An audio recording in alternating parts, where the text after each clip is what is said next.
Bismillahirrahmanirrahim. Assalamualaikum warahmatullahi wabarakatuh. Bismillahirrahmanirrahim. Sallallahu wassalamu ala rasulillah Sayyidina Muhammad bin Abdillah wa ala alihi wa sahbihi man wala wa la hawla wa la quwwata illa billah. Subhanaka la ilma lana illa ma 'allamtana innaka antal alimul hakim. Wa qala rabbi shrah li sadri wa yassir li amri wa hlul 'uqdatam min lisani yafqahu qawli. Rabbi zidni ilman warzuqni fahman amin ya rabbal alamin. Alhamdulillah, dan syukur kehadirat Allah Subhanahu wa taala atas segala nikmat yang Allah Subhanahu wa taala limpahkan kepada kita, terutama nikmatul Islam, iman dan sehat wal afiah. Dan yang kedua, salat teriring salam kita curahkan kepada junjungan kita Nabi besar Muhammad sallallahu alaihi wasallam. Mudah-mudahan kita menjadi pengikut beliau sampai ke nanti akhir zaman, dapat syafaat beliau, pertolongan beliau, dan dimasukkan ke dalam surga bersama beliau, amin ya rabbal alamin. Baiklah, lanjut tentang pembahasan di minggu kemarin, yaitu dibahas pembahasan tentang pembacaan surah. Setelah Fatihah itu kita membaca surah, berapa panjangnya, dan sholat apa saja yang diizinkan atau diperbolehkan untuk memanjangkannya, dan sholat-sholat apa saja yang sekiranya Nabi Shallallahu Alaihi Wasallam tidak memanjangkan surat tersebut. Beberapa dalil yang akan kita hadirkan, baik itu sholat subuh, maghrib, isya, dan yang lainnya, bagaimana Nabi Shallallahu Alaihi Wasallam membaca surah. Bismillahirrahmanirrahim.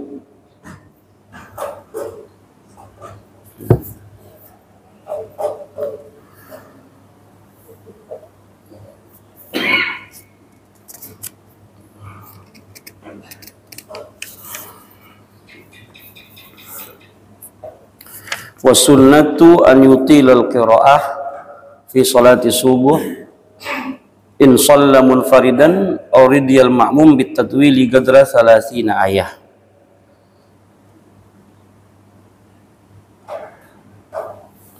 Yang pertama, disunnahkan salat subuh itu diperpanjang, an yutilal qira'ah, bacaannya diperpanjang untuk salat subuh, in shalla munfaridan, tapi dengan syarat apabila dia sholat sendiri, maka panjangkanlah sholat subuh tersebut.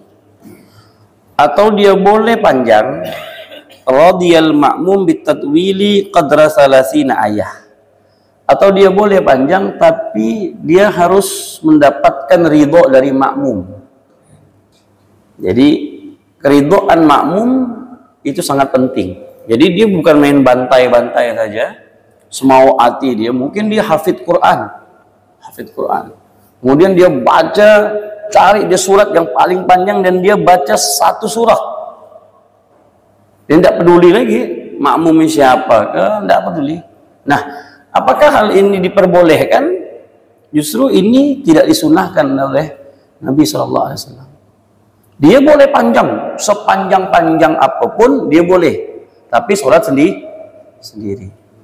Kalau dia sholatnya, dia menjadi imam dan di belakang dia itu ada makmum, maka auradil makmum bitatwil, dia makmum tersebut harus dimintai ridho dulu.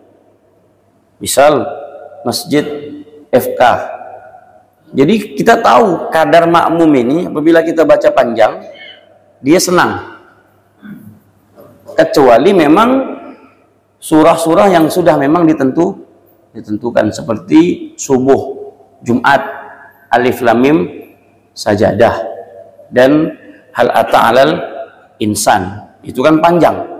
Tapi panjangnya itu tidak jadi masalah, karena itu sudah ditentukan oleh Nabi SAW. Bahkan itu sunnah. Tapi kalau yang lainnya tidak. Maka di sini dikatakan qadra 30 ayat. Kira-kira 30 ayat. Nah, 30 ayat dibaca itu sudah termasuk kan panjang. Jadi kalau yang masih di bawah 30 ayat itu tidak perlu ridho dengan makmum. Tapi kalau dia sampai sudah 30 ayat, maka dia harus izin dan ridho dengan makmum. Dari mana dalilnya? Dari Sahih Muslim, dari Sayyidina Abdullah ibn Sa'ib, shalla bina Nabi sallallahu alaihi wasallam as-subuh di Makkah. Fastaftaha suratul mu'minin hatta idza jaa dzikru Musa wa Harun aw dzikri Isa akhadha an-nabiyyu sil'atan faraka'ah. Nah, ketika Nabi sallallahu alaihi wasallam salat subuh di Mekah, kami salat subuh bersama Nabi di Mekah. Kemudian Nabi membaca surah Al-Mu'minin, kemudian sampai pada ayat Musa wa Harun, Nabi SAW ruku. Artinya di sini tidak sampai 30 ayat. Kemudian annahu sami'a an-nabiy yaqra'u fil fajr wal laili idza as'as. Nah, ini dalam surah Al-Fajr. Wal fajri wa layalin asr. Aqul wa istafaddu min hadzal hadis wa min ghairiha mimma huwa thabitun fi sahihail Bukhari wa Muslim annahu kana yajharu fi salatil fajr wal amalu ala dzalika inda salafi wal khalaf wa qad aqada al-Bukhari baban fi dzalika fi sahih samahu babul jahar bi qira'ati salatil fajr. Fi riwayatil Bukhari aydan min hadis Sayyidina Abi Qatadah wa kana sallallahu alaihi wasallam yutawwilu fi rak'atil ula min salati subuh wa yuqassiru fi tsaniyah. Nah, ada beberapa hal yang bisa kita ambil dari hadis ini. Yang pertama menunjukkan bahwasanya salat subuh itu dalam keadaan bersuara. Ada suaranya. Karena kalau Nabi tidak bersuara, tidak mungkin sahabat mendengar bacaan Rasulullah. Maka disunnahkan untuk sholat subuh itu bersuara. Bismillahirrahmanirrahim. Nah, itu. Tapi apakah itu wajib? Tidak. Ada orang sholat subuh diam misalkan. Nah, itu mendapat orang imam sholat subuh silent. Allahu Akbar. Tahu-tahu? Allahu Akbar katanya. Ruku ya. Pula diam pula nih. Lalu antum bilang, oh sesat imam nih. Enggak, hak dia.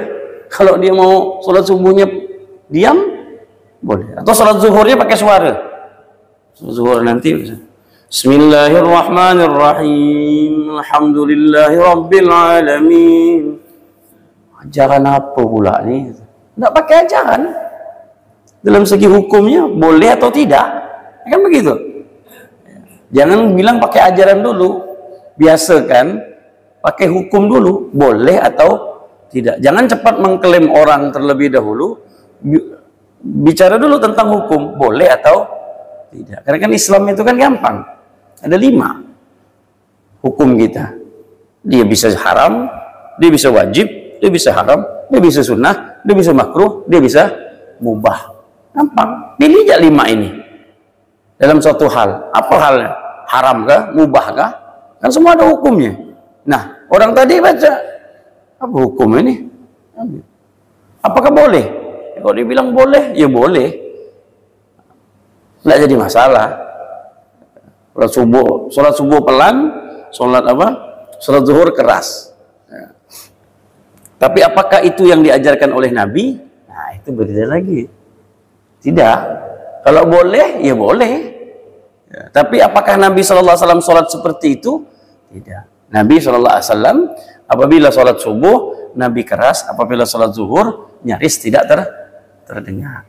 Nah, maka dikatakan di sini, kita bisa ambil bahwasanya sholatnya Nabi SAW di waktu sholat subuh itu adalah sholat yang menggunakan suara keras.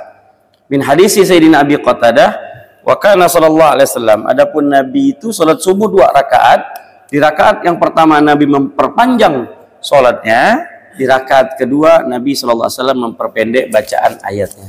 Nah, di sini sunnah bahwasanya rakaat pertama harus lebih panjang daripada rakaat kedua. Jangan dibalik. Rakaat pertama baca ambil surah, pendek. Rakaat kedua dia bantai surah yang panjang. Apa aja sebenarnya? Rakaat pertama dia baca Qul ya ayyuhal kafirun misalkan. Rakaat kedua Alhaakumut takasur misalkan. Ini kan tidak nyambung ini. Qul ya ayyuhal kafirun cuma berapa ayat? Alhaakumut takasur berapa ayat? Nah, ini. Seharusnya seorang imam itu dia tahu tartibul ayat, tartibus surah. Dia bisa ngurut surat. Karena surah itu disunahkan bacanya itu ditertib, tidak dilompat-lompat. Misalkan ibu bapak baca surah, misalkan di rakaat pertama ibu baca surat, misalkan apa? Ara'aital ladzi yukadzibu bidin. Nah, lalu nanti jangan dibalik. Tertibnya kan dari belakang. Dari belakang. Qul huwallahu ahad, Allah kan. Qul ya apa? Habis ara'aital berarti inna ataina. Nah, jangan baca ara'aital ladzi yukadzibu bidin rakaat pertama, nanti rakaat keduanya dimundurkan lagi. Nah, sebelum ara'aital ladzi wailul likulli humazatil lumazah. Nah, ini terbalik ini. Baca dulu wailul likulli humazatil lumazah.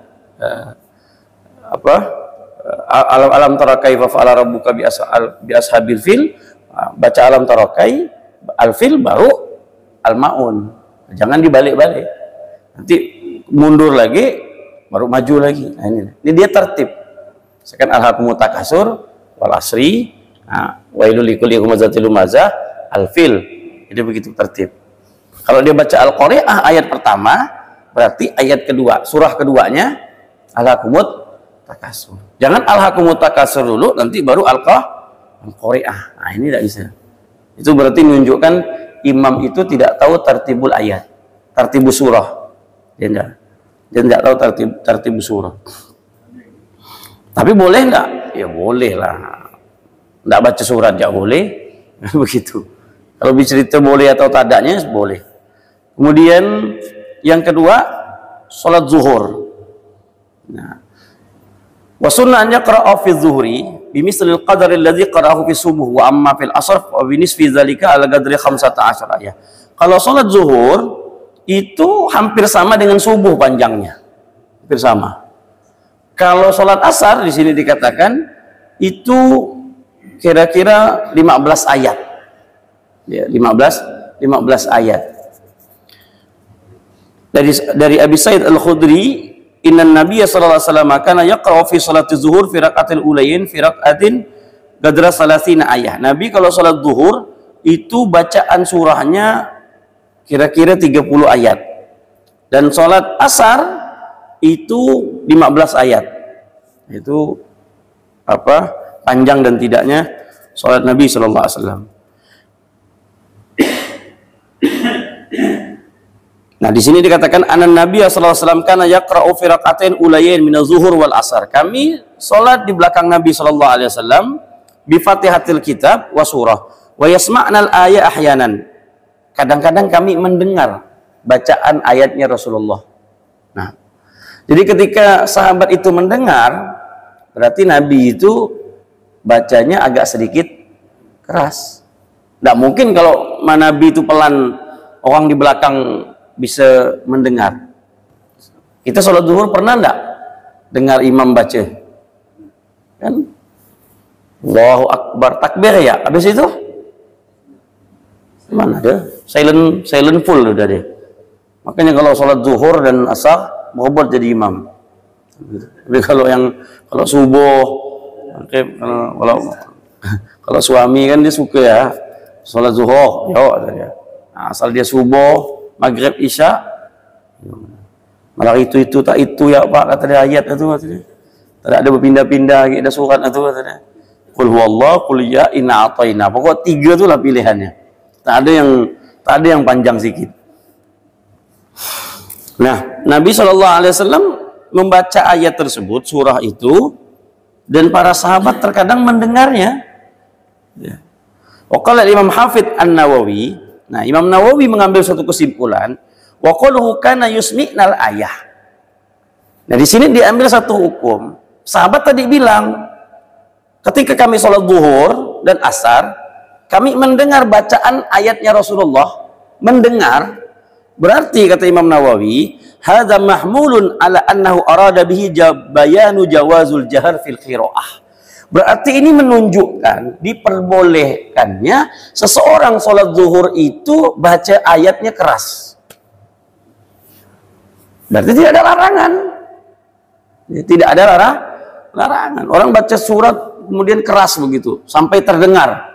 Ada orang sholat zuhur baca surahnya terdengar gitu. Ya, itu untuk sama marah-marah. Apa pula kau nih baca sholat zuhur keras benar sampai kami mendengar. Nabi SAW mempraktekkan itu. Makanya kata Imam Nawawi, hadza mahmulun bihi baina ala annahu arada bihi jawazul jahar fil qiraati sirriyah wa annal israra laisa bi syartin li sihhati shalah bal huwa sunnah. Maka Imam Nawawi mengambil satu kesimpulan bahwasanya bacaan yang dipelan itu bukanlah suatu syarat, suatu kewajiban seseorang harus membaca di waktu sholat zuhur itu pelan. Pelan itu bukan satu kewajiban, tapi itu suatu kesunahan. Jadi hukumnya sunnah. Orang baca pelan itu sunnah. Kalau orang baca keras, tidak jadi masalah dan tidak membuat sholat tersebut sah atau tidak. Nah, kemudian rawal Bukhari dari Abi Ma'mar qala sa'alna Khabbaban akana Nabi sallallahu alaihi wasallam yaqra'u fi zuhur wal asr qala qulna na'am qulna bi ayyi syai'in kuntum ta'rifuna dzalik bi tirabi lihyatihi. Qultu fi hadhihi hadis tasri' ala an-nabi bi anna al-qira'ah fi salati zuhur wal asr sirriyah wa laysat jahriyah. Tapi ada juga hadis Nabi sallallahu alaihi wasallam yang menjelaskan tentang salat zuhur dan asar itu pelan. Nah, ketika Khabbab ditanya oleh sahabat, wahai Khabbab, kau pernah tidak sembahyang di belakang Nabi? Khabbab bilang, iya, sering. Lalu, waktu sholat asar, apa yang kau dengar? Lalu Khabbab mengatakan, qulna bi ayyi syai'in kuntum ta'rifuna dzalik. Kami tidak mendengar bacaan Rasulullah, kami hanya melihat jenggotnya Rasulullah itu bergerak. Nah, bergerak begitu. Jadi hanya melihat gerakan wajah saja, tapi kami tidak mendengar bacaannya. Nah, ini hadis ini yang menyatakan bahwasanya sholat zuhur itu disunnahkan untuk pelan, sirriyah, nyaris tidak terdengar. Karena sahabat melihat tidak mendengar satu ayat pun dari Nabi Sallallahu Alaihi Wasallam, tapi di waktu sholat itu, sepanjang sholat itu, mereka melihat dagunya Rasulullah SAW, jenggotnya Rasulullah itu bergerak terus. Kalau orang bergerak berarti kan ada baca. Tak mungkin pula. Gitu, ya. Tidak bergerak kan tak mungkin. Ya, pasti ada bacaannya. Nah, wa amma sholatul maghrib, nah, tadi sholat zuhur, itu berdua hadis yang kita hadirkan. Kemudian sholatul maghrib, fayustahabut taksir. Kenapa sih sholat maghrib itu pendek? Apa tak panjang ya? Ini kan bukan semua maunya kita. Semua itu ada aturannya. Kenapa sholat zuhur itu pelan? Kenapa sholat asar itu pelan? Tak nyaman lah. Kalau sholat zuhur kuat-kuat kan risau pula orang nanti itu. Mana pula boleh, itu logika, akal-akalan. Nggak bisa. Nah, sholat maghrib kenapa pendek? Dari Nabi SAW mengatakan, fayustahabut taksir fiha li adillatin adidah. Banyak sekali dalilnya. Nabi SAW yang diriwayatkan oleh Jabir bin Abdullah qal marra rajulun minal ansar binadhihain ala Mu'adz wa huwa yusalli al-maghrib faftaha bi suratil Baqarah. Nah, inilah hadis yang menjelaskan tentang salatnya Mu'adz. Mu'adz jadi imam, kemudian dia baca surat Al-Baqarah. Fa shalla ar-rajulu tsumma dhahaba fa balagha dzalika an-nabi sallallahu alaihi wasallam. Ada orang yang sembahyang, kemudian orang tersebut habis sholat dia lari. Terdengar kabar ini dari Nabi Sallallahu Alaihi Wasallam. Lalu Nabi memanggil Mu'adz, lalu Nabi mengatakan faqala afatanan ya Muaz, afatanan ya Muaz. Ala qara'ta bisabbihi isma rabbika wa syamsi wa duhaha wa nahwiha. Dia baca surat Al-Baqarah panjang. Orang yang di belakangnya itu lari. Sampai kabar ini dari Rasulullah SAW. Lalu kalimat Nabi, afatanan ya Muaz, apakah kau ingin buat fitnah di masjidku? Dan bahasanya keras kan? Apakah kau ingin buat fitnah di masjidku? Padahal Muaz sholat, tapi bahasa Nabi berbeda. Kau ingin buat fitnah di masjidku wahai Muaz, kau baca panjang. Kenapa kau tak baca surat bisabbihi isma rabbikal a'la saja? Atau kau baca surat wasyamsi wa duhaha kata Nabi, atau yang sama dengan itu, bisa wadduha, wattin, alam nasyrah, inna anzalna, itu kan setara itu ayat itu, surah-surah itu. Nah, baca maghrib, untuk salat maghrib baca di surah-surah tersebut. Jangan baca surat Al-Baqarah kata Nabi SAW. Dan Nabi SAW marah. Bahkan dalam riwayat Abdullah bin Umar tentang salat maghrib ini banyak hadis-hadisnya. Karena Nabi yaqra'u fil maghrib, Nabi apabila salat maghrib baca qul ya ayyuhal kafirun dan qul huwallahu ahad. Nah, ini hadisnya. Kemudian ini hadis riwayat Bukhari semua ini rata-rata, Imam Ibnu Majah dengan sanad yang sahih semua ini. Wa kana sallallahu alaihi wasallam ahyanan yutilu fi salatil maghrib faqad sahha annahu sallallahu alaihi wasallam qara'a bil a'raf wa hiya al musamma bi tuli tulain wa sahha an Jabir bin Mut'im annahu qala sami'tu Rasulullah qala fil maghrib bit tur. Kadang-kadang Nabi pernah salat maghrib itu baca surat yang panjang. Ya, pernah Nabi sallallahu alaihi wasallam, tapi tidak sering. Ya, baca surat Al-A'raf kadang. Ya. Sami'tu Rasulullah sallallahu alaihi wasallam yaqra'u fil maghrib at-tur. Kemudian qultu fi hadzal hadis isbatul jahar fi salatil maghrib. Walizalika aqad al-Bukhari ala hadzal hadis baban sammahu fil jahar bil maghrib. Nah, di sini dijelaskan bahwasanya salat maghrib itu keras, suaranya terdengar. Karena sahabat bisa mensifati surah-surah yang dibaca oleh Nabi sallallahu alaihi wasallam. Lain dengan salat zuhur, lain dengan salat asar. Nabi sallallahu alaihi wasallam, para sahabat tidak meriwayatkan hadis surah-surah yang dibaca oleh Rasulullah SAW. Hanya menggunakan kira-kira itu 30 ayat, kan begitu. Salat asar kira-kira bacaan 15 ayat. Surah apa yang dibaca, para sahabat tidak meriwayatkan. Nah, di situ menunjukkan bahwasanya Nabi Shallallahu Alaihi Wasallam di waktu salat asar dan zuhur tidak bersuara. Dan dengan maghrib, sahabat banyak sekali yang meriwayatkan surah-surah apa saja yang Nabi Shallallahu Alaihi Wasallam baca. Bahkan di sini dikatakan, walakin la yustahabbul imam an yaqra bi hadhihi surat tawila li hadisin afatana anta Mu'adz wa huwa sahih kama taqaddama tabiqiratul tur wal arab khasan bi Rasulillah li'annahu idza ta'arada amruhu sallallahu alaihi wasallam ma'a fihi qaddama al-amr wa huwa muqarrar fi ilmi al-usul. Nah, di sini ada dua hadis tadi. Maghrib, Nabi pernah sholat maghrib itu baca surat yang panjang. Kemudian hadis yang satunya, Nabi sholat maghrib itu baca surat pendek. Nah, ini kayak ada dua hal di mana Nabi SAW melakukan sesuatu perbuatan di mana ada tabrakan, bentrok. Mana yang mau kita ikuti? Panjang, sedangkan baca Al-A'raf itu panjang, At-Tur itu panjang. Tadi dia katakan disunahkan bahwasanya pendek. Ini kan bentrok ini. Bagaimana cara menyatukan ini? Nah, ini perlu ilmu usul fikih menyatukan dua hadis ini. Makanya satu kesimpulan, karena panjang tidak boleh. Karena Mu'adz baca surah panjang dilarang oleh Nabi Shallallahu Alaihi Wasallam. Bahkan Nabi memerintahkan untuk baca surat yang pendek. Tapi di satu sisi Nabi baca surat panjang. Bukankah kita diperintahkan untuk ngikut Nabi? Nah, jawabannya, wat-tatwilu bi qira'atit tur wal arab khasan bi Rasulillah sallallahu alaihi wasallam. Pertama, itu khusus untuk Nabi. Kita tidak boleh ikut. Ada sesuatu itu khas untuk Rasulullah. Ada taksis. Nanti dalam ilmu usul fikih itu ada khususiyah. Ada khususiyah yang dimana kita tidak boleh ikut. Hanya untuk Nabi SAW, untuk manusia biasa tidak bisa. Itu ada. Contoh yang gampang ya. Nikah lebih dari 4. Itu tidak boleh. Nabi boleh. Nabi 11. Banyak benar, Beb. Nabi 11. Iya.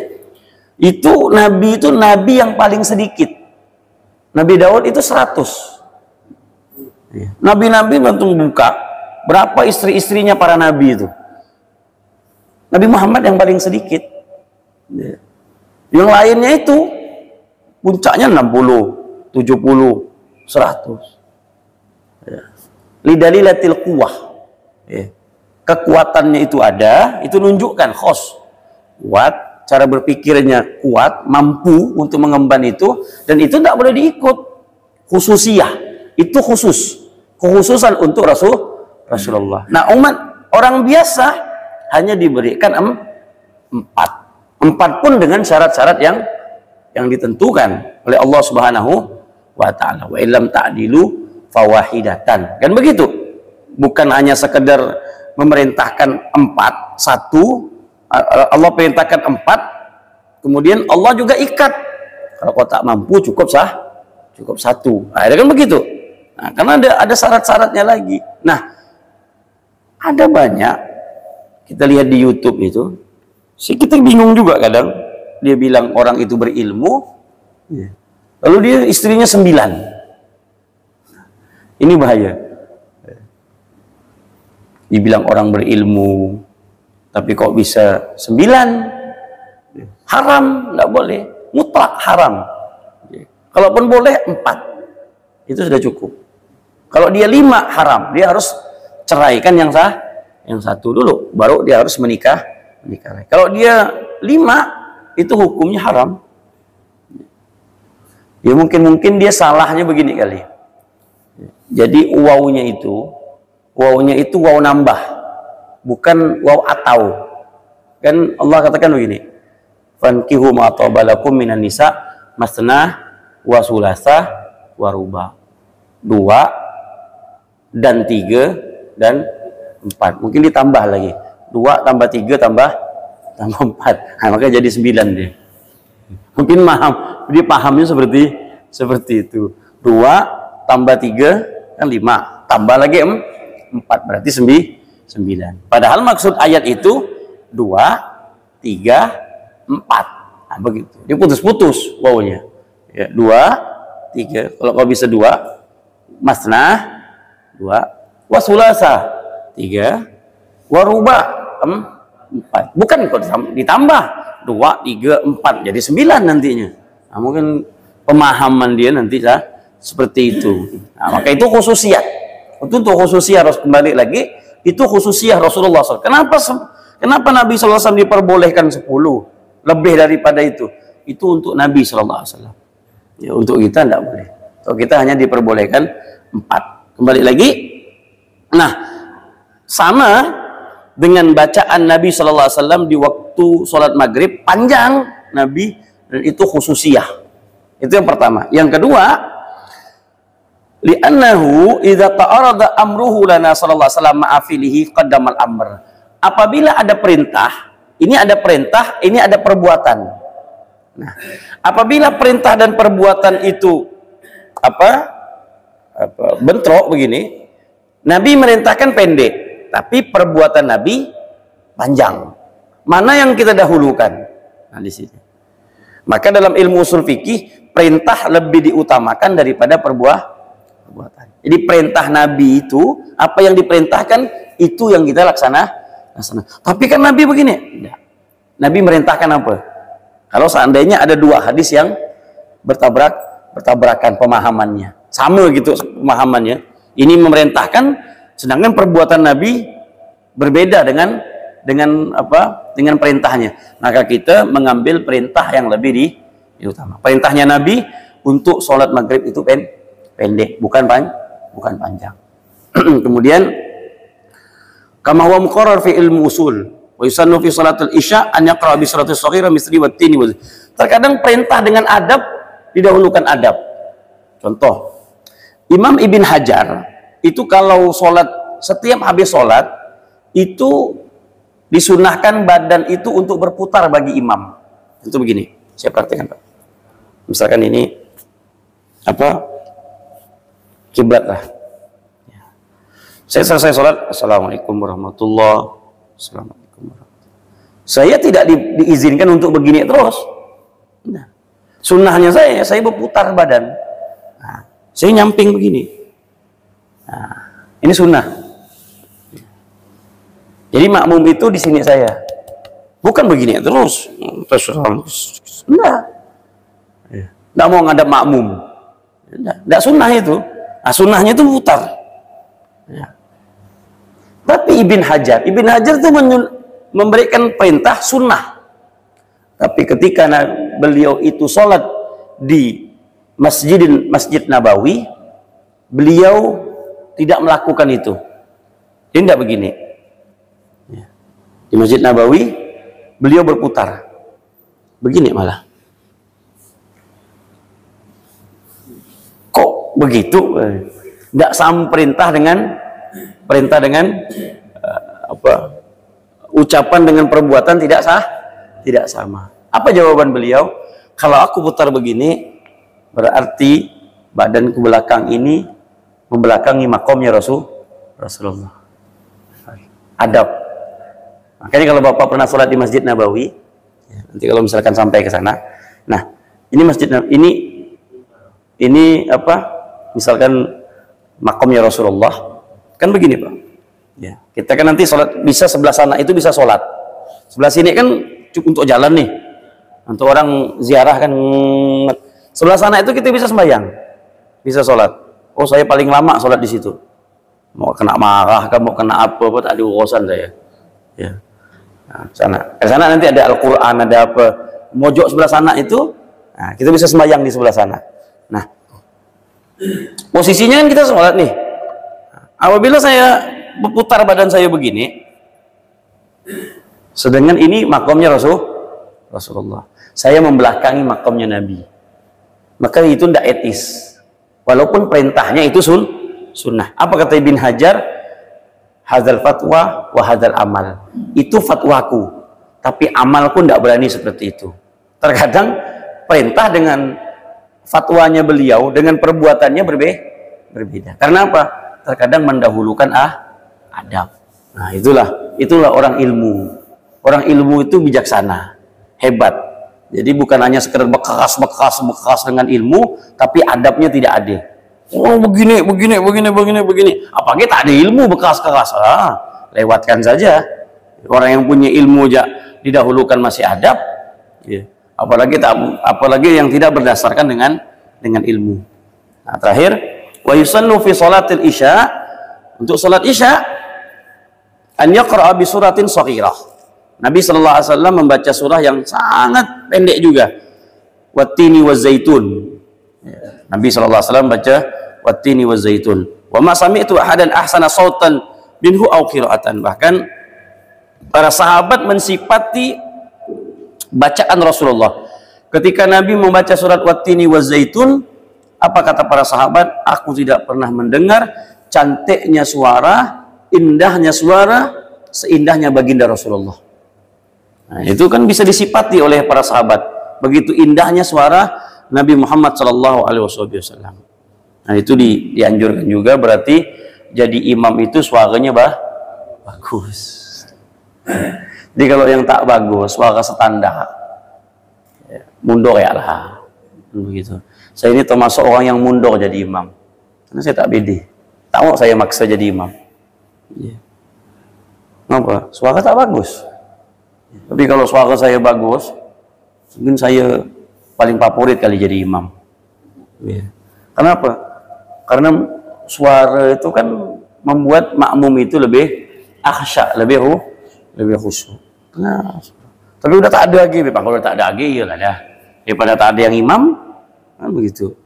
Daripada yang imamnya orang tak pandai, bagus gitu aja imam. Kan begitu. Tapi kayak saya kalau sholat Jumat, saya usahakan saya imam. Kenapa?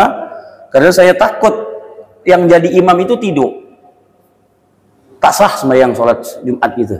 Itu hati-hati. Kebiasaan masjid kita, beberapa masjid di Pontianak, beberapa masjid masih itu suka memisahkan khotib dan imam. Itu bahaya sebenarnya. Itu bahaya. Makanya dalam mazhab Imam Syafi'i, dia khotib, dia imam. Kenapa? Ihtiyatan, menjaga. Karena kalau yang imam ini dia tidak mendengar rukun-rukun khutbah, maka sholat kita tidak sah. Maka mau hati-hati. Nah, karena kan masih dipisah tuh. Imam dan khotib terkadang masih khotib Ustadz Fulan, imam lain lagi. Nah, ini bahaya sebenarnya. Ya syukur-syukur yang si imam itu mendengar. Tahu-tahu imamnya baru datang. Datang udah nak komat baru datang. Apa yang nanti melakukan? Apa khotib ngasih dia? Misal saya khotib, selesai saya khotib, tahu-tahu imam yang tadi yang diumumkan imamnya terlambat, baru datang setelah saya selesai khutbah. Apa saya kasih dia? Kalau saya kasih dia, seluruh ini tak salah nih bayangannya. Kenapa? Si imam tadi tidak mendengar rukun-rukun khutbah. Rukun khutbah ini wajib dia dengar. Bukan isi ceramahnya. Kalau isi ceramah terserah lah. Mau dengar boleh, tak dengar udah. Tapi rukun khutbahnya. Apalagi sini tak ngerti rukun khutbah. Kau paham tak rukun khutbah? Mana aku tahu, kata dia. Begitu. Ya syukur-syukur dia dengar dari pertama sampai habis. Yang penting aku dengar dari pertama sampai habis. Nah, udahlah, tak apa-apa. Tapi kalau tak bisa membedakan rukun khutbah, tahu-tahu jadi imam, waduh, repot juga urusannya. Nah, ini yang jadi masalah, masih di pertengah-tengahan kita. Mungkin kita tidak enak terkadang. Kenapa? Ya, bagi saya kan tak nyaman, karena namanya sudah disebutkan. Nanti saya maju, paham dia, kata dia Pak Habib nih, main sobot ya, kata dia. Dia gak imam, dia gak khutbah, dia gak imam, dia gak baca doa, kata dia. Tak dikasih sama sekali kita ni, nah, kan? Padahal pahamnya berbeda tadi sebenarnya. Kita ingin menyelamatkan makmum. Kan begitu. Kita ingin menyelamatkan makmum biar sholat ini sah secara mutlak. Nah, ini kalau dia imam nanti tidak, dianya jujur deh. Azannya kedua, khotib ya begini ada. Bangun tak bangun orang komat. Dia nak jadi imam. Oh, berat nih. Nah, ini perlu berhati-hati bagi masjid-masjid yang yang menerapkan seperti ini. Ya boleh, tidak jadi masalah, boleh. Tapi yakinkan dulu imamnya memang betul-betul kita paham dan kita tahu. Ya. Tapi tetap disunahkan dia khotib, dia imam. Nah, kembali lagi, beliau sahabat mengatakan, aku tidak pernah melihat seseorang membaca Al-Quran seindah Nabi sallallahu alaihi wasallam. Wa yusanu an yaqra fi salati subuh yaumul jum'ah fi rakatil ula suratus sajadah fi sani hal ata'ala al-insan Sayyidina Abi Hurairah radhiyallahu anhu Nabi sallallahu alaihi wasallam yaqra'ul fajr. Nah, ini sama wa qala Imam Nawawi as-sunnatul jahr fi rakatil subuh wal maghrib wa salatul isya wal israr fi zuhur wal asr wa salisatu wal maghrib wa salih wa rabi'a al isya wa hadza kulluhu bi ijma'il muslimina ma'al ahadits sahihah al mutadhahirah ala dzalik. Nah, kata Imam Nawawi mengambil satu kesimpulan, dapatlah kita simpulkan secara ijma bahwasanya sholat subuh itu keras, sholat zuhur dan asar itu tidak bersuara, sholat maghrib dan isya itu keras. Ini kesepakatan para ulama. Hadza hukmul imam wa amal munfarid fa yusannu lahul jahr indana wa indal jumhur qala al-'abdu wa huwa madhhabul ulama kafah. Maka ada hukmul imam wa amal munfarid fa yusannu lahul jahr indana wa indal jumhur. Nah, ini bagi imam. Jadi bagi imam hendaklah dia mengeraskan suaranya. Tapi kalau sendiri sepakat bahwasanya ajma'atil ummah ala annal ma'mum yusannu lahul israr wa yukrahul jahr sawa'un sami al-qiraatul imam amla. Untuk makmum itu kalau sholat sendiri dia boleh keras, boleh. Artinya dia sholat, misalkan sholat zuhur keras sendiri, Allahu Akbar, Bismillahirrahmanirrahim, Alhamdulillahirabbil alamin, keras, boleh, tidak apa-apa. Artinya dia tidak makruh. Tapi kalau dia jadi imam, dia makruh. Nah, kalau sepakat para a'immah, para ulamaul mazhab mengatakan kalau dia jadi makmum, dia tidak dianjurkan untuk keras, walaupun itu sholat maghrib. Dia makmum baca Fatihah. Waladdallin, amin. Bismillahirrahmanirrahim. Makmum. Bismillahirrahmanirrahim. Kalau semuanya makmum keras semua, apa jadi masjid nih? Apa tak pening imam baca surat tuh?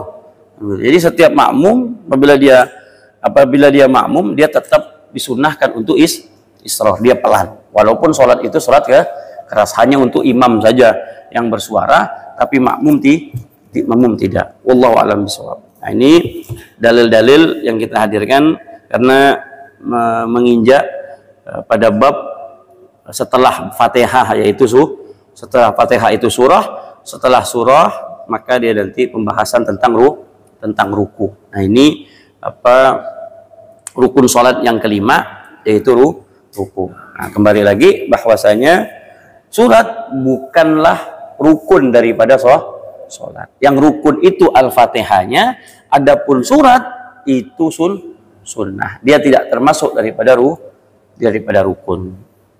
Orang sholat tanpa membaca surah boleh-boleh saja. Ya, boleh-boleh saja. Makanya terkadang kita itu ada imam nggak terlalu fasih, tapi Fatihahnya masih boleh lah. Fatihahnya bagus lah.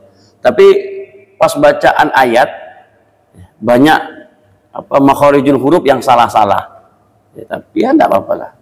Enggak jadi masalah saja, karena enggak terlalu mengikat antara sah dan tidaknya sholat. Tapi kalau Fatihah itu sah. Ya, artinya Fatihah itu berbahaya. Fatihah diharapkan bagi imam untuk betul-betul tashih, betul-betul dibetulkan benar ya, bacaan Al-Fatihah. Ada imam baca surat Bismillahirrahmanirrahim, ijajul jilatil ardul jiljalaha, jim semuanya ya. Mana zai mana jin. Kadang-kadang jim dibacanya zai. Minal zinnati wan nas, katanya. Minal jim bacanya zai. Tak apa-apa lah, hantam ya lah, hantam kromo lah, tak apa-apa lah. Yang masih di posisinya di surah. Tapi kalau posisinya itu di Al-Fatihah, itu berbahaya. Kecuali memang lidah dia memang tak bisa benar lah. Iya. Kalau lidahnya memang tak bisa, tapi seandainya lidahnya itu masih bisa dibetulkan, ya kita sembahyang di belakang dia, itu yang membuat kita tidak sah. Kalau lidahnya udah tak bisa, shot sin, bedakan shot sama sin tak bisa. Shot sin, shot. Nah, adalah maksa jadi imam. Nah, gitu yang di belakang ini. Ihdinas siratal. Ini kan antara shot dan sin. Ini betul kan ada? Ini bingung gitu. Nah, ini dibetulkan tak bisa. Mungkin lidah dia yang tak bisa. Mungkin lidah dia. Ya udahlah, tak apa-apa. Kalau memang tak mampu tak bisa. Tapi kalau masih bisa, ya ro dirubah ra. Enggak ada ra. Siratal enggak ada. Siratal enggak ada. Ro. Itu kan Jawa, bukan Jawa. Ro enggak ada. Bukan karena ra, enggak ada ra.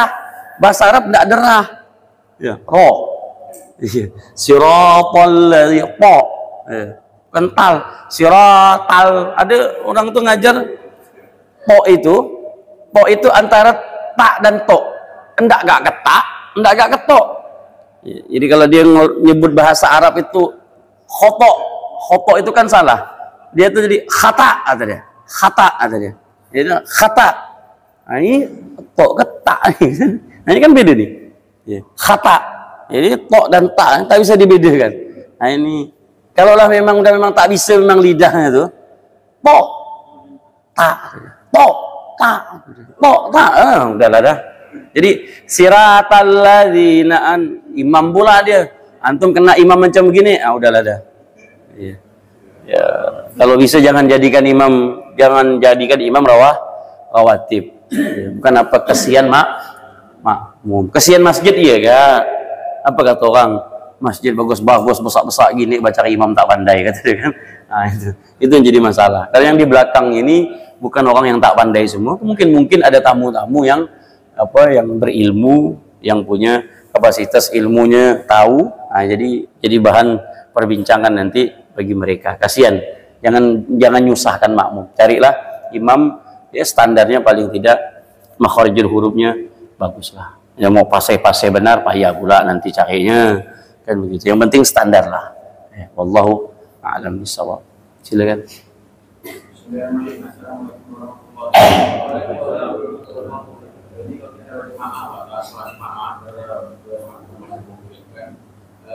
Ada masing-masing ulama beda pendapat. Ada yang mengatakan kita kalau bermakmum berdasarkan atau dengan suara kita sholat, ya kan? Kita membaca ayat apa imam kita agak besar sedikit, ya kan? Ada yang mengatakan harus kiri, pelan, kiri. Nah, juga pandangan sahabat menaikkan itu yang kedua yang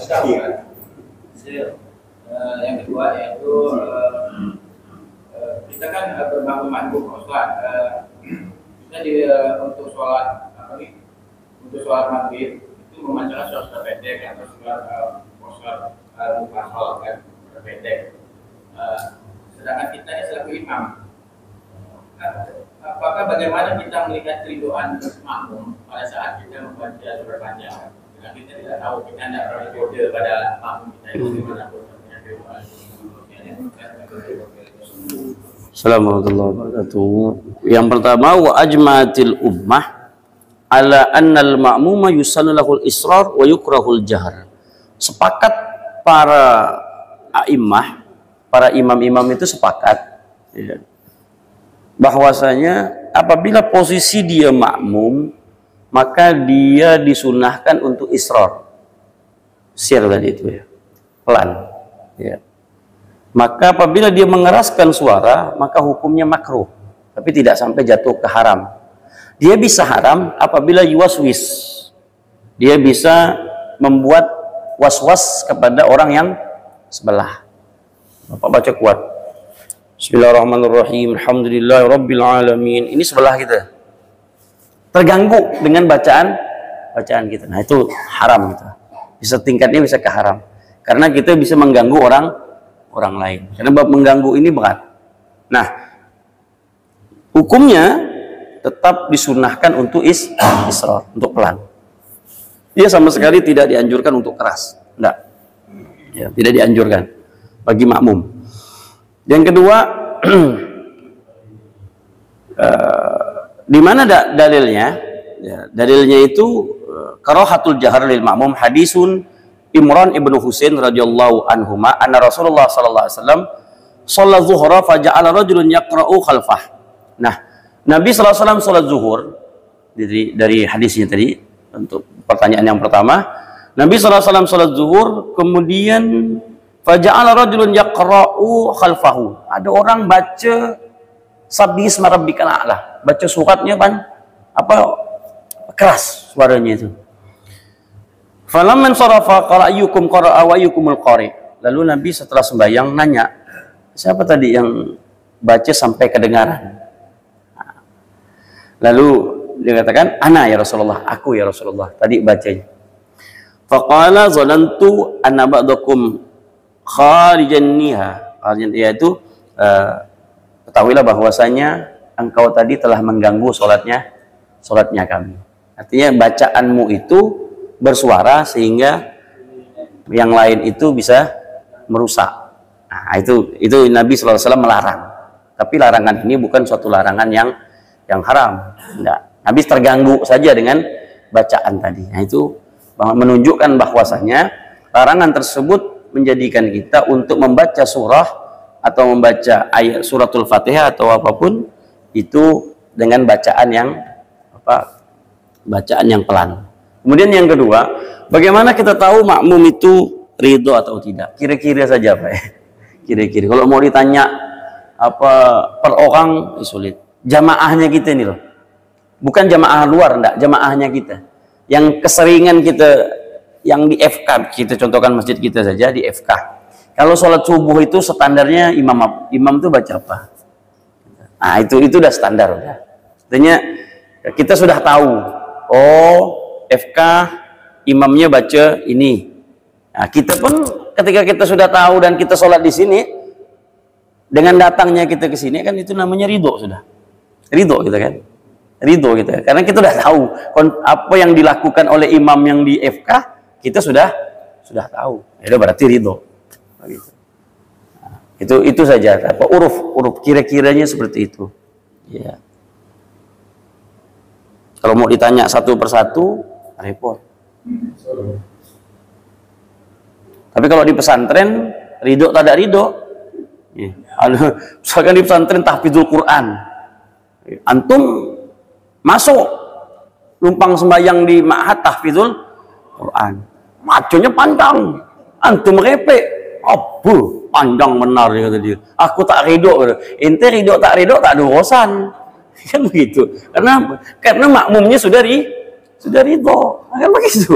Aduh baca sudah. Saya kalau salat subuh sama dulu di pondok saya di Habib Umar kalau baca salat subuh itu bisa hampir setengah juz. Rakaat pertama hampir setengah juz. Ada orang misalkan datang, panjang benar nih gitu. Tak ridho. Ente ridho tak ada urusan. Ini kan pesantren yang kalangannya kita sudah dididik untuk ridho. Nggak perlu apa imam perlu kepala pesantrennya bilang ridhokan saya ya anak-anak karena Pak Ustadz nanti akan baca surat yang panjang katanya. Nggak perlu. Makmum harus ridho. Nah sampean kalau masuk juga sembahyang di situ jangan protes. Kata Ustadz kami belajar harus ridho. Ustadz ini saya tak ridho. Ustadz baca panjang-panjang. Apa kata Pak Ustadz ini bilang, iya tiga hula ridho tak ridho. Kau tak ada sembahyang sini pun aku tak rugi kata dia. Nama enggak di pesantren. Itu makmumnya itu Allah. Kalau kita di kalangan di sini ya, itu penting. Silakan. Assalamualaikum. Saya pernah ketemu satu masjid yang mana pada waktu setelah masuk waktu sholat. Jadi saya lihat jadi fokus menjaga media itu enggak, tapi karena waktu saya tunggu sampai lebih kurang 5 menit saya azan. Kalau saya ajar, saya tunggu kita bilang 10 menit juga belum ada yang mau sholat di masjid ini. Saya pun tamat. Setelah saya tamat, saya lihat orang, tapi saya masih nunggu. Saya tahu mungkin ada pendatang. Kalau ada pendatang yang datang itu satu orang, dia tidak pakai kain atau pakai celana setengah lutut, celana lutut. Jadi mungkin dia punya pada salah. Saya tempatkan mereka jadi imam. Dia tidak mau. Syarat itu kurang sempurna kan.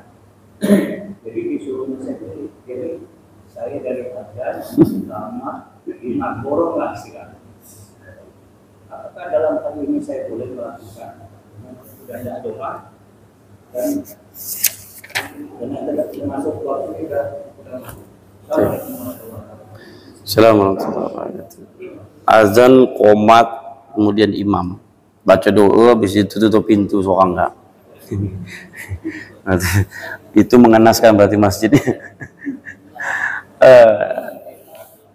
Simple ya jawabannya.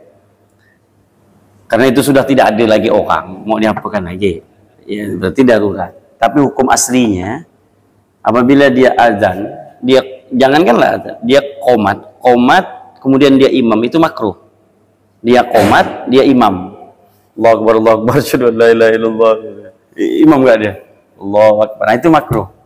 Jadi al-azan huwa alladhi yuqim. Yang azan dia qomat.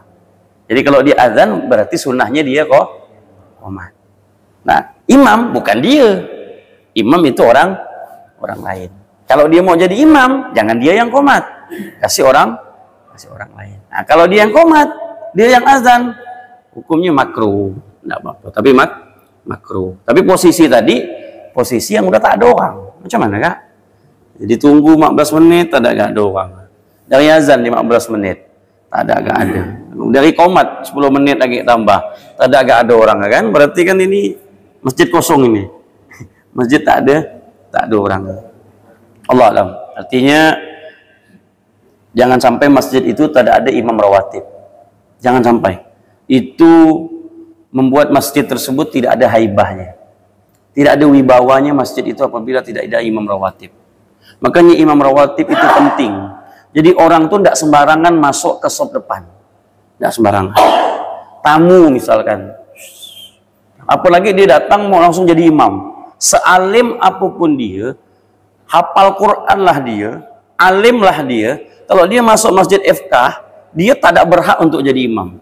Suara dia bagus, hafal Quran, alim, pintar. Datang dia ke FK. FK sholat subuh sudah ada imamnya. Apakah dia boleh langsung jadi imam?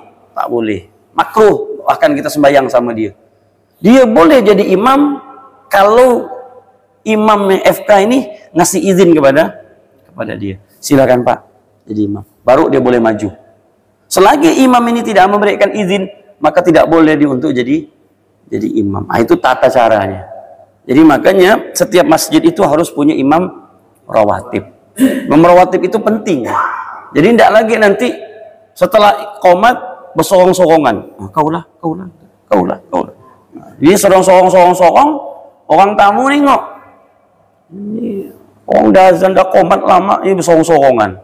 Lama gitu, shoot maju dia ke depan. Sini. Ayo luruskan sop kata dia. Bahwa habis itu antum mau marah-marah. Siapa suruh marah-marah? Yang salah bukan dia. Karena dia risau nengok kita bersorong-sorong tadi itu. Nah, kelamaan kata dia kan, dia maju. Makanya jadi imam rawatib. Kalau udah ada imam rawatib, tak perlu lagi qomat langsung maju.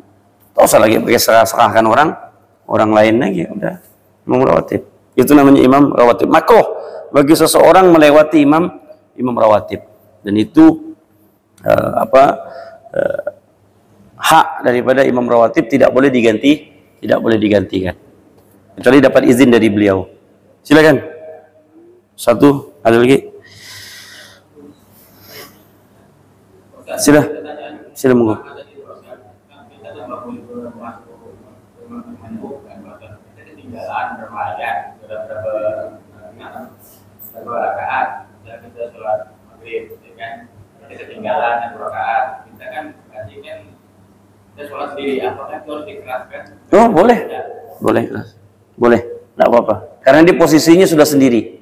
Nah, kembali lagi ke pelajaran tadi, kajian kita. Kalau sholat sendiri itu diperbolehkan untuk keras. Walaupun sholat zuhur, asar boleh. Dan masbuk tadi dia kan posisi dia masbuk berarti dia sudah tidak lagi mengganggu orang lain. Tidak apa-apa.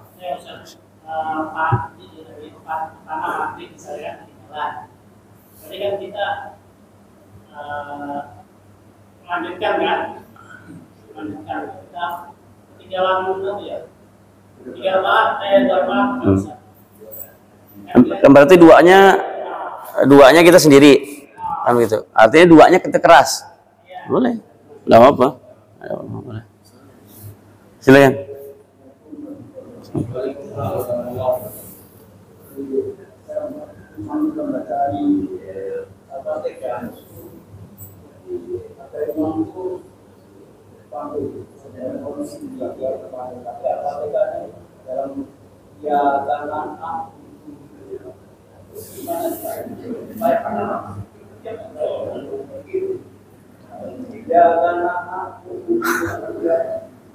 Iyaka kana a'budu. Oh, tidak sah. Tidak sah karena pertama ada tambahan huruf iya ka anak budu. Nah, itu tidak sah. Tak sah dia.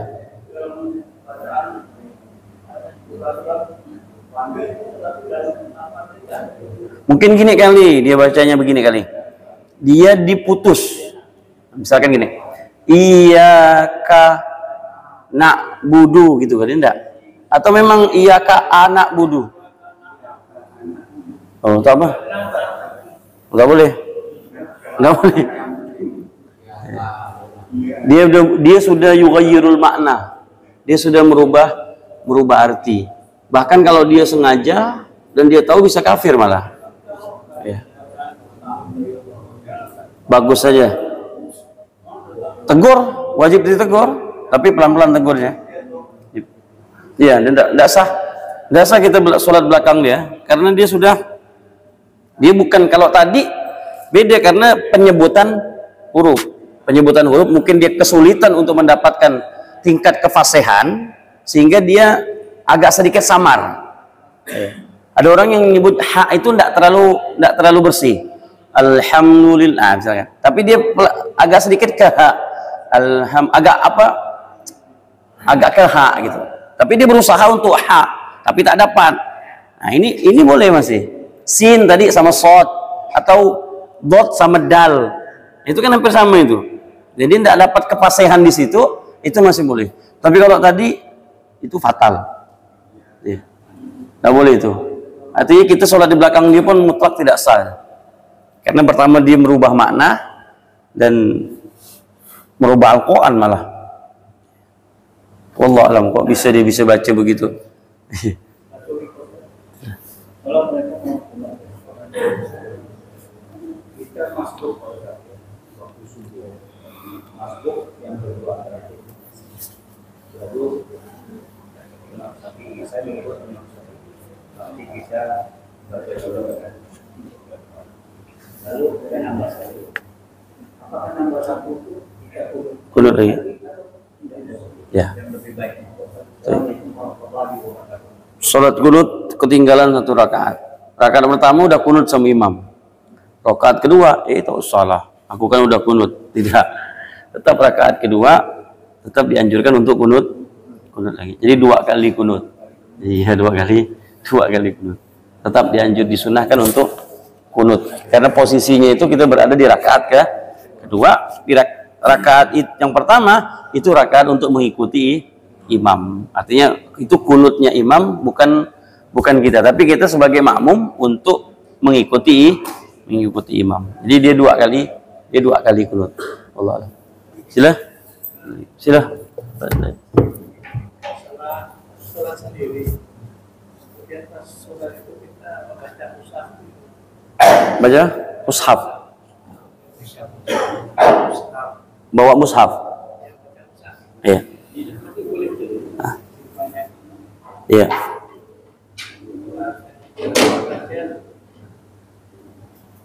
Ini mushaf di depan begitu. Kita balik mushaf gitu.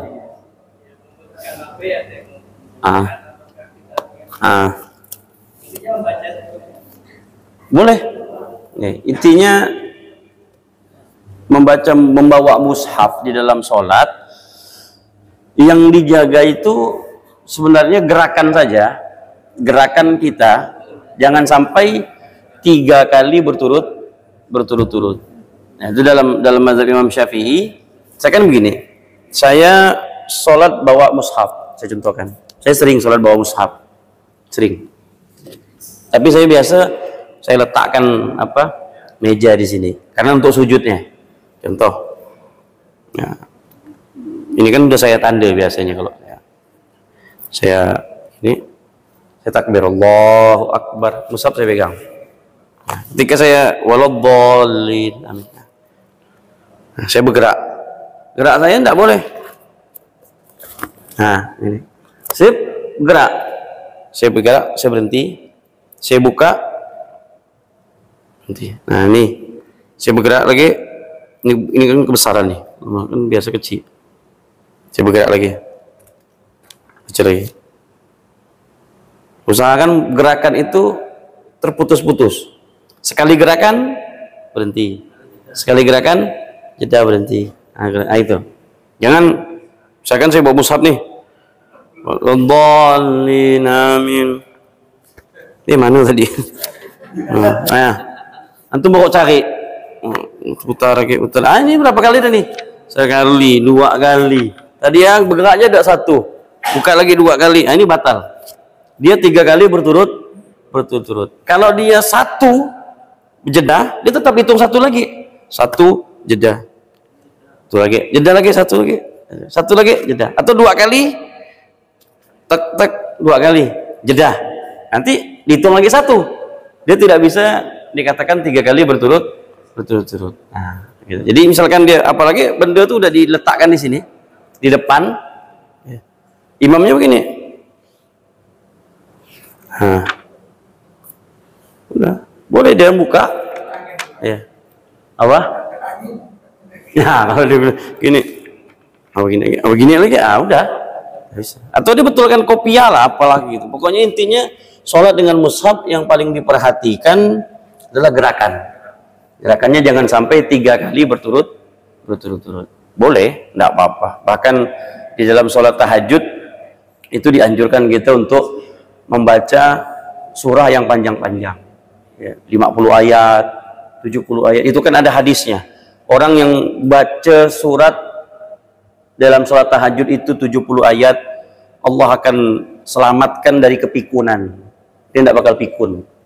Orang yang baca 50 ayat itu ada serupa nanti hadisnya itu. Jadi setiap bacaan 50 ayat, 70 ayat, 100 ayat di setiap malam dia baca, itu ada fadilah-fadilah semuanya. Ya. Selamat dari kepikunan, dari apa semua itu Allah berikan. Kataballahu minal qanitin, termasuk dia orang-orang menjadi ahli ibadah. Orang yang baca pilihan surat itu 50 ayat sudah termasuk orang ahli ibadah. 70, 100. Nah, itu kan kita baca surat itu kan pakai mushaf. Ya kalau hafal Quran sih nyaman. Ya tinggal aja bismillah. Kalau enggak hafal macam mana enggak? Kan kepengen juga kita sholat lama. Kan enggak kepengen ke sholat lama. Pengen lah kan sholat lama, agak lama sedikit sholat itu, tapi sendiri. Apa cuma pakai mushaf? Kan HP sih gampang sih sekarang ya. Ya, HP itu lebih gampang. Artinya gerakan kita tidak banyak. Jangan ya lagi imam ada orang nelpon. Nah itu. Kawan saya pernah dia di pesantren tak ada imam, tahu-tahu dia jadi imam pas sholat subuh Jumat. Berarti kan alif lam mim sajadah. Ini budak-budak di belakang ini bala kata budak. Kok berani dia? Baca panjang lagi dia. Lancar dan panjang dengan lagu-lagunya, dengan kan tak nampak posisi kan agak mihrabnya agak. Pas kena kerja kan budak ditelepon, begagap langsung. Tahu lah, betul pakai HP kata budak. Hari pertama selamat kau kata budak. Kamu budak-budak kan agak juga kan apa? Kok biasa tak ada lancar, tahu lancar pakai lagu lagi kan? Sedap dia jadi imam. Tengok kau, betul jadi imam. Betul kena kerja kan dia. Telepon pergi bergagap dia, apa tak berhenti. Gitu. Tapi sebentar ya. Udah. Wallahu a'lam. Ya kalau boleh saja. Apa-apa, boleh. Ya. Saya ini pernah di sini jadi orang itu batal, udah mulai masuk, tapi kebetulan kosong kan. Kalau kita maju oke, makmum kan kekosongan. Tapi saya pernah melakukan di sampingnya, jadi kan tidak mungkin saya langsung serok, tapi tenang tinggi kota. Saya lihat kok nggak ada yang di samping saya maju depan di sini, yang samping saya maju di depan. Tapi saya lihat kosong daripada putus, saya langsung. Pertanyaan saya, apakah saya boleh satu? Kalau di belakang saya ini, mungkin tahu dengan syarat-syarat begitu kosong di belakang, yang satu di sini ke kanan. Jadi tutup yang lain ikut juga. Assalamualaikum warahmatullahi wabarakatuh. Assalamualaikum. Nah, untuk mengisi kekosongan, memang yang dianjurkan itu orang belakang, bukan orang samping. Jadi samping itu tidak menutup. Tapi yang menutup itu adalah sop belakang yang maju ke depan. Jadi belakang yang maju ke depan. Nah, posisi tadi kan agak miring. Nah, kalau posisi miring, usahakan posisi badan kita tidak kiblat tidak berputar. Itu aja sih. Kalau misalkan kiblatnya masih pas, tak jadi masalah. Tidak jadi masalah. Dan usahakan lompatannya jangan terlalu jauh, karena wasbatan fahisyatan itu bisa membatalkan sholat nanti. Berarti kan misalkan begini nih. Nah, ini kan sebenarnya 2 kali dia ini kan untuk mendapatkan di sini, katanya di sini. Berarti paling tidak kalau dia begini kan terlalu boleh, cuman tidak dianjurkan begitu.